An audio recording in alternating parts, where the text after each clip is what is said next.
Hello, Mr. Ra. Today I would like to tell you a short talk on the request.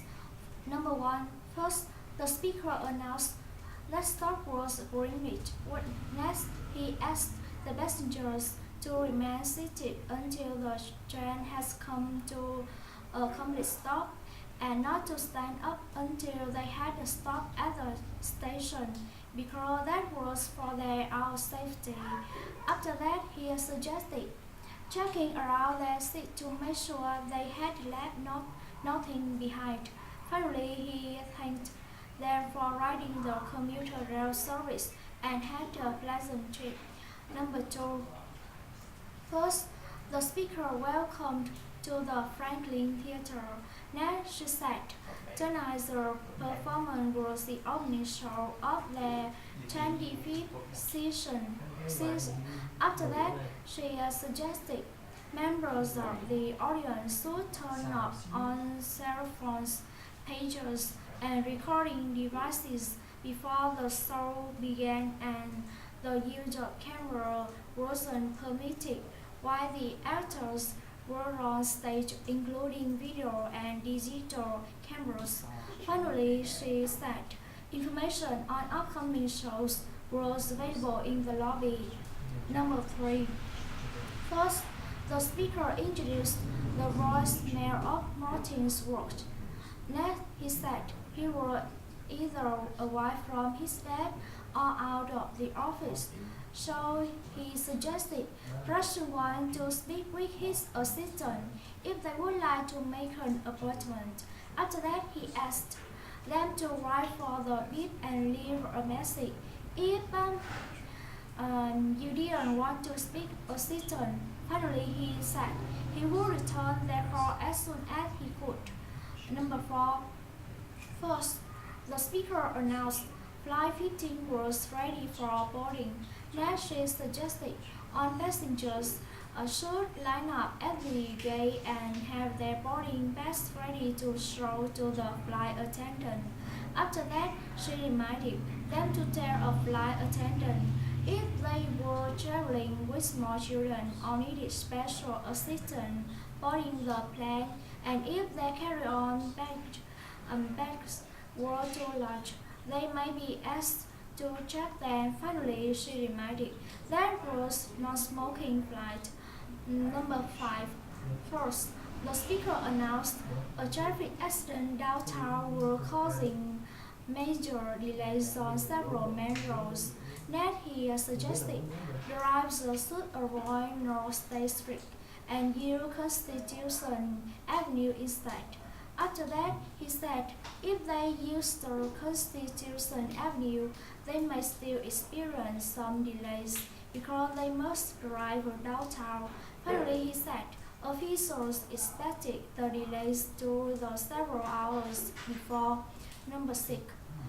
First, the speaker thanked a customer for calling away computers, and she valued their call. Next, she said if they wanted to reach technical support, hang up and dial 756-3456. And if they wish to speak to a customer service representative, please stay on the line and their call would be answered in turn because all of them lines were busy then. Finally, she said, right then there was a wait of approximately 5 minutes. Number seven.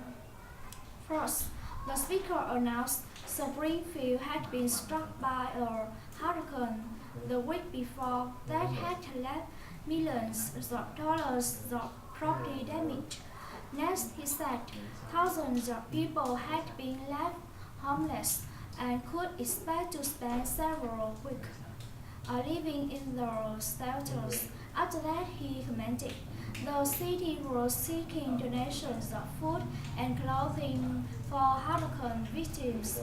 Finally, he said if they would like to help, please send their donations to the Springfield Rescue Committee.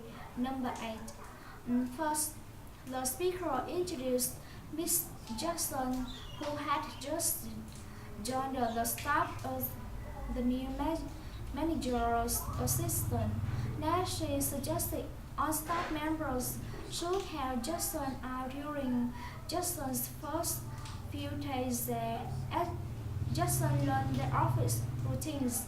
Finally, she said she knew they were all ready to help Jason feel welcome to their office, and she thanked them for their cooperation in that matter. Nine. First, the speaker got staff's attention. Then he announced the fire alarm system were being tested that morning, so they could hear the alarm gone off several times in the course of the morning. Next, he suggested re-morning call when they heard hear the alarm. After that, he asked the staff to not leave the building or to avoid using the elevator, just continue with their usual routine. Finally, he thanked them for their patience. Number 10.